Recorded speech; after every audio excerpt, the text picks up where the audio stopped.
1 second, সকাল সকাল না, এখন প্রায় 9টা বাজে। তো ঘুম থেকে ওঠার পরে আমার সামনে এসে বসছে এটা। আই মিন কি ভাই, সকালে ঘুম থেকে ওঠার পরে এটা করতে হলো। তো তারপর আমার সামনে পড়ছে হচ্ছে এই 2টা প্রাণী। এই 2টা প্রাণীর নাম কি? ও হ্যাঁ, মোরগ আর মুরগি। হ্যাঁ, তো এখন আমি নানু বাড়ি থেকে মামার বাড়ি যাবো, সরি মানে নানু বাড়ি থেকে আমাদের বাড়ি যাব। তো তারপর কিছুক্ষণ ট্রাভেল করার পর আমি আমাদের বাড়ি চলে আসছি। অ্যান্ড এই হচ্ছে আমার বাড়ির অবস্থা। আর এখানে এখন শুধু আমি আর আমার আম্মুই আসছি বাড়ির কি অবস্থা এটা দেখার জন্য, মানে পুরো বাড়ি ঠিকঠাক আছে কিনা। তো অলরেডি আমার আম্মু ভিতরে চলে গেছে, আমি আর কি ভিডিও করার লাগে বাহিরে রয়ে গেছি। তো বাড়িতে ঢোকার পর আমার সামনে পড়ছে এটা। এটা ফার্স্টে দেখে তো মনে করছে যে এটা শিয়াল, কিন্তু পরে বুঝতে পারলাম না এটা শিয়াল না, এটা আসলে কুত্তা, আই মিন কুকুর। তো কিছুক্ষণ বাড়িতে ঘোরাঘুরির পর এখন আমি যাবো পুকুর পাড়, আর তার জন্য আমি নিয়ে নিছি এটা। আর যাই হোক, তোমরা ভয় পেয়ে যাও না, এটা আমি আবার কারো মারার লেগে নিই, এটার কাজ একটু পরে দেখতে পাবা। তো তারপর আবার আমি পুকুর পাড়ে যাওয়া বাদ দিয়ে এখানে দাঁড়িয়ে গেছি। এটাকে দেখে আই মিন গরুকে দেখার পর আমি ভাবতেছিলাম যে চলো এটার আবার কাটা ফেলাই, মানে আর কি এটাকে কোরবানি করে ফেলাই। পরে আমার মাথায় আসলো যে না, এটার যদি কিছু করতে যে এটার মালিক আমার ধরে নিয়ে মারবো। তো এটা ভাবার পরে আমি এখানে 1 মিনিট দেরি করি নেই, আমি এখান থেকে আবার পালাই। তো পালাতে পালাতে ভাবলাম আমি তোমাদের একটা জিনিস দেখাই, আর ওটা হচ্ছে এই মাটির ঘরটা। এটা অনেক পুরাতন একটা মাটির ঘর, এখন কিন্তু গ্রামেও মাটির ঘর দেখা যায় না, বাট আমাদের বাড়িতে এটা এখনো আছে। তো চলো এখন দেরি না করে আবার যাই পুকুর পাড়ে। বাট যখনই পুকুর পাড়ে যেতে নিচ্ছে তখনই দেখি যে আম্মু কথা বলতেছে এখানে জেঠিদের সাথে। আর তো সবাই অবশ্যই জানো হচ্ছে যখন আম্মুরা কথা বলতে না তখন কতটা দেরি হইব। তো এই জন্য আমি চলে এসেছি আমার কাজিনদের সাথে খেলার জন্য। আর এখানে আসার পরে যে আমার কাজিন ভাই বান্দরের মতো ঘুরতেছে। যেই কত কষ্ট করে আমি ওখানে উঠলাম, আর ওঠার পরে আমার এমনি ধাক্কা মারতেছিল, আর আমার সামনেও ছিল একটা বাস, আর ওটা আসলে ডিরেক্টলি আমার মুখের মধ্যে ঢোকার মতো ছিল। বলে না শহরের চাচাতো বোন যখন হঠাৎ করে গ্রামে আসে তখন যা করে আর কি, আমার অবস্থা আর কি ওরকম ছিল। তারপর আরেক পেতনি এসে এখানে আমার ক্যামেরার মধ্যে কি মারতেছিল, আর ওর মুখে মানে কি করতেছে ভাই আমি নিজেও জানি না। তো এখানে আমি খেলতেছিলাম কখন, কিন্তু ওদেরকে জ্বালাইতেছিলাম বেশি আর কি।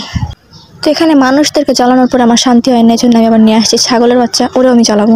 আর ওদের তো আমি এমন জ্বালাইতেছিলাম যেটা বলার বাইরে, মানে আমি মনে হয় পাগল আর ও ছাগল। ও বিলে ভাবতেছিল আমি কোন গ্রহের প্রাণী, আমি কি মঙ্গল গ্রহ থেকে আসছি নাকি, ওগুলো ভাবতেছিল হয়তো। ভাই আমি ওদের ডান্স করাইতেছিলাম, মানে ওদের লাফালাফি করতেছিলাম, ওদের হাততালি দেওয়াইতেছি, মানে কি করাইতেছি আমি এগুলা। আর ছাগলের বাচ্চা হয়তো ভাবতেছিল আজকে আমার নিস্তার নেই, আজকে আমি শেষ। আমি আর একটু বেশি জ্বালাইতেছিলাম, তো এই জন্য আমার কাজিন আর কি আমার সৎ জ্ঞান দিতেছিল যে আবার ওটা ছাইরাতে। আর ওই বেকার আমরা সৎ জ্ঞান দিতে এতটাই মানে হয়ে গেছিল যে ওর কোনো খেয়ালই নেই যে ওটা পাশ করে পড়ে যাবো।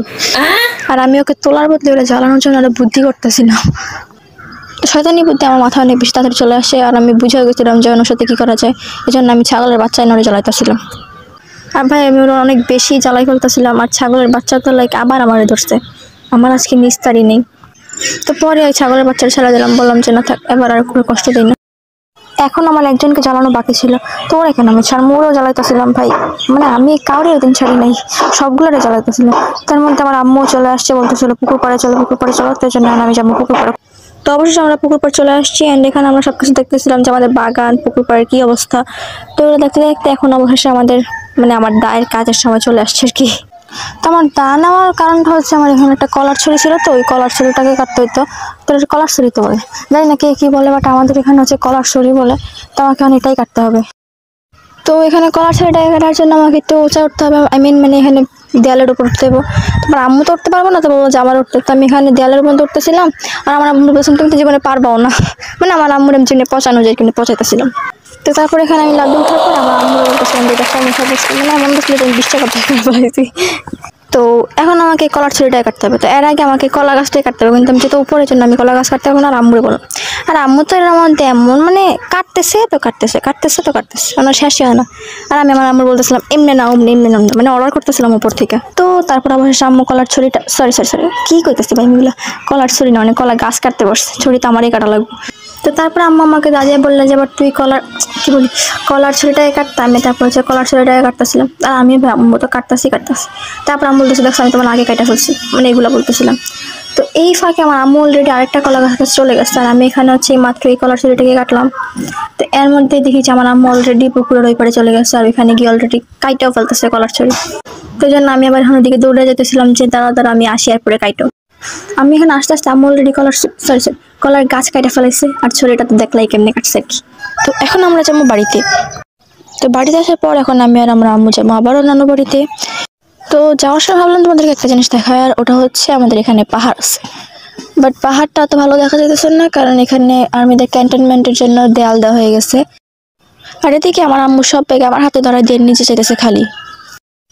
তো এখন আমি আর আম্মু উঠে গেছি অটোতে। আর এখান দিয়ে হচ্ছে আমরা এই মাত্র আসলাম, মানে দেয়ালের ওই দিক দিয়ে। আর এদিকে আমাদের ড্রাইভার আঙ্কেল এখন আসে নাই, এতক্ষণে আসছে। আর অলরেডি গাড়ি ছাইড়াও দিছে, মানে আজকে ওই তোতলানো আর গলা ভাঙার জন্য ভয়েস দিতে পারতেছি না।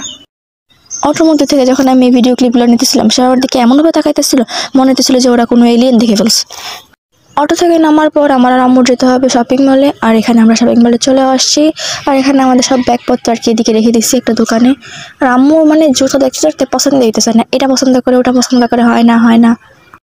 তো যাই হোক, অনেক ঘোরাফেরার পর আম্মুর একজোড় জুতা তো পছন্দ হয়েছিল এটা, বাট আম্মু এটা দেখতেছে না, ট্রাই করে দেখতেছে আরেকটা। পরে জোর করে আমি এটাও ট্রাই করাইছি, কিন্তু পছন্দ এটা করে নিবে নাকি ওইটা, মানে আম্মু তারপরে এগুলো পছন্দ হইতেছে না। পরে আম্মুর জন্য জুতাও নিয়ে নিছি। এখন আমি আর আম্মু যাবো নানু বাড়িতে। তো এখন আমরা আমাদের নানু বাড়িতে চলে আসছি। আর এখানে আসার পরে দেখি যে আমার পাখি আমার কাছে লাফ দিয়ে চলে আসছে। ও আসছিল তো ঠিকই, কিন্তু আমার সাথে আর কি কথা বলতেছিল না। ও মানে আমি ওর কাছে গেলেই আমার শুধু কামড়াইতেছিল। তোর সাথে অনেকক্ষণ থাকার পরেও ও কোনো করতেছিল না, মানে আমার কাছেই হইতেছিল না, ওর শুধু কামড়ই মারতেছিল।